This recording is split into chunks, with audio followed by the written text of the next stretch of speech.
السلام علیکم اسٹوڈنٹ، کیسے ہیں آپ؟ امید ہے کہ آپ سب خیریت سے ہوں گے۔ میں آپ کی 9th کلاس کی اردو کی ٹیچر مس فاطمہ۔ آج ہم پڑھیں گے نظم غزل۔ غزل ہے ہماری رخ و زلف پہ جاں کھویا کیا۔ اس کے ہم نے اشعار نمبر 4، 5 اور 6 کی تشریح کرنی ہے۔ پہلے ہم پڑھتے ہیں اشعار نمبر 4 کیا ہے۔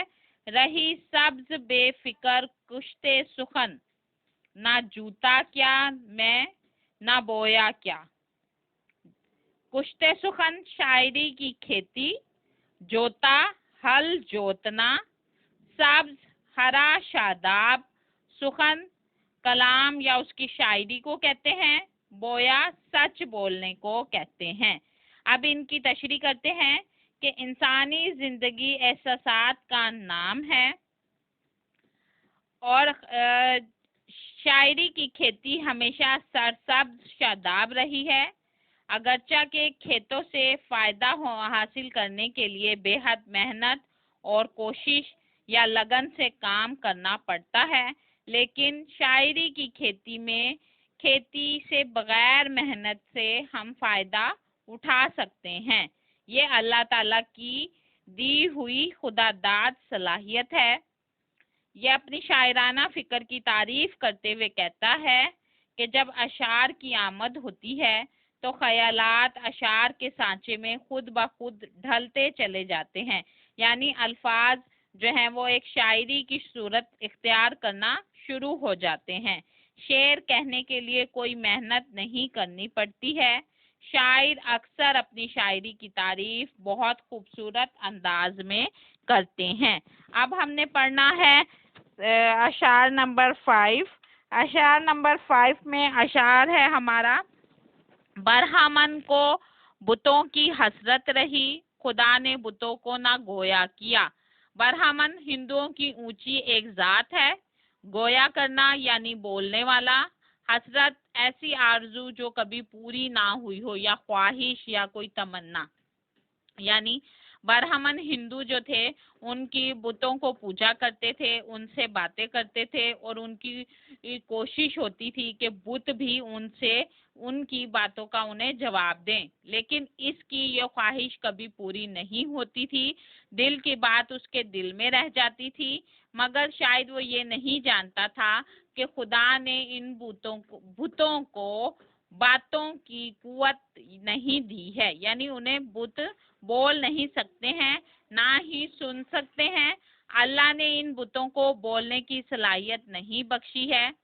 برہمن توحید پرست نہیں تھے، یعنی اللہ تعالیٰ کو نہیں مانتے تھے، اللہ تعالیٰ کو نہیں جانتے تھے، اس لیے وہ ہمیشہ بت سے باتیں کرتے تھے، ان کی پوجا کرتے تھے، انہیں اپنے جو ہے وہ بات کرتے ہوئے کہتے تھے، لیکن ایسا وہ کہتے تھے یہ ہم سے بت بات کریں، لیکن ایسا کبھی نہیں ہو سکتا تھا، کیونکہ ان کو بنانے والا صرف ایک ہی ذات ہے، اللہ تعالیٰ کی، جس نے انہیں بولنے کے لیے قوت نہیں دی ہے۔ جس طرح ہم اپنے ایک محبوب جو ہمیں پیارا ہوتا ہے اس کی پوجا کرتے ہیں، اس کی عبادت کرتے ہیں، اس سے عشق کرتے ہیں اور چاہتے ہیں کہ محبت کا جواب وہ بھی محبت سے دے، لیکن مجبور اتنا ہوتے ہیں کہ سنگ دل کے عاشق کی طرف دھیان ہی نہیں دیتا، نہ ہی ان کی باتیں سنتا ہے اور نہ ہی عاشق ان کی طرف مائل ہوتا ہے۔ جس طرح بت باتیں نہیں کر سکتے، اس طرح وہ بھی انہیں اپنی طرف متوجہ ہونے نہیں دیتا۔ اب ہم نے پڑھنا ہے اشعار نمبر 6۔ اشعار نمبر 6 ہے، مزہ غم کے کھانے کا جس کو پڑا، وہ اشکوں سے ہاتھ اپنا دھویا کیا، یعنی لطف اٹھایا، اشک آنسوؤں کو کہتے ہیں، غم کھانا، غم برداشت کرنے پڑے، ہاتھ دھونا کھو دیتا ہے، یعنی جب انسان کی زندگی میں مسلسل غم آتے رہتے ہیں تو انسان کو ان تکلیفوں برداشت کرنے کی عادت ہو جاتی ہے اور اسے غم کا احساس ہی نہیں ہوتا، یعنی ان تکلیفوں کا احساس ہی نہیں ہوتا، کیونکہ جب درد بہت زیادہ بڑھ جاتا ہے تو وہ خود جو ہے وہ دوا بن جاتا ہے اور درد کا احساس اس کو کم ہو جاتا ہے۔ جو لوگ عشق اختیار کرتے ہیں انہیں بہت سے مصیبتیں، بہت سے غم اٹھانے پڑتے ہیں، ان کا سامنا کرنا پڑتا ہے۔ اگر انسان کی زندگی مسلسل اسی غم آتے رہیں اور ان غموں کا وہ عادی ہو جائے، تو جس شخص کو ہر وقت دکھی رہنے کی عادت پڑ جاتی ہے تو پھر اس کے آنسو بھی نہیں نکلتے ہیں، کیونکہ آنسو جو ہیں وہ اس کے بہہ بہہ کر خشک ہو جاتے ہیں، اور وہ روتا ہے جو اور روتا وہ شخص ہے جس کا غم جو ہے کم درجے کا ہوتا ہے، یعنی جس کو تھوڑا سا غم ملا ہوتا ہے اور اس کے آنسو جو ہیں وہ باہر نہیں آتے، بس دل میں ہی جانتا ہے کہ غم سے اس کی کیا حالت ہو رہی ہے۔